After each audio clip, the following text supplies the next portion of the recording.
আমি ধন্যবাদ জানাই আমাদের নেত্রী মমতা বন্দ্যোপাধ্যায়কে।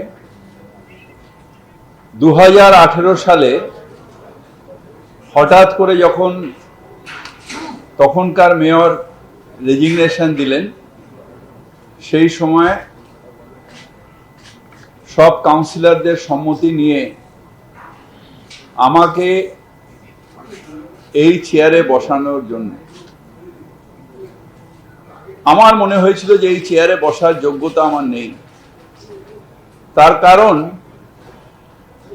যারা প্রাতঃস্মরণীয়, যাদের ছবিতে নমস্কার করে আমরা বড় হয়েছি, দেশবন্ধু চিত্তরঞ্জন দাস, সুভাষচন্দ্র বোস, ডাক্তার বিধানচন্দ্র রায়, যাদের প্রণাম করে আমরা বড় হয়েছি, তাদের নখের যোগ্য হতে পারলে জীবনটা ধন্য হয়ে যাবে। সেইখানে দাঁড়িয়ে সেই দায়িত্ব পালন করলাম 18 সাল থেকে নিয়ে 21 সাল অবধি। 21 সালে নির্বাচনে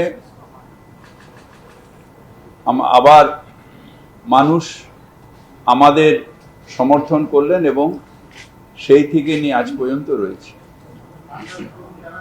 আমাদের নিশ্চিতভাবে এই কালে সবথেকে বড় চ্যালেঞ্জ এসেছিল কোভিড।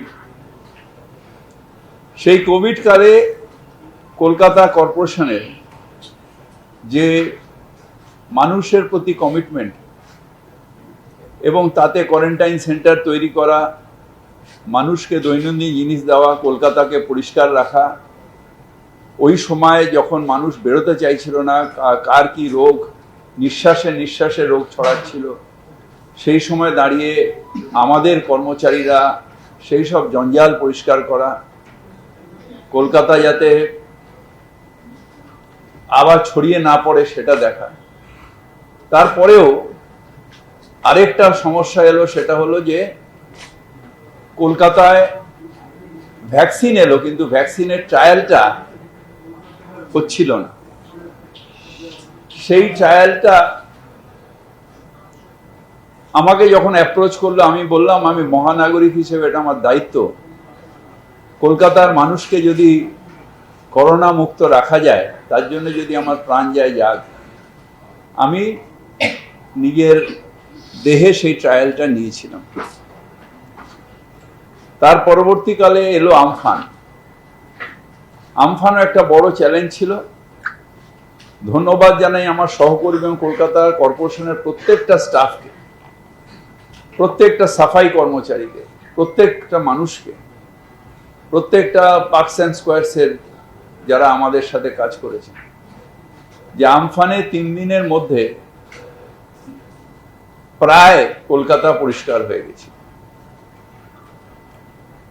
এরকম প্রচুর চ্যালেঞ্জ ছিল, যেগুলো আমি মেয়র কালে চেষ্টা করেছি যে সেগুলোকে ঠিক করে যাতে আমাদের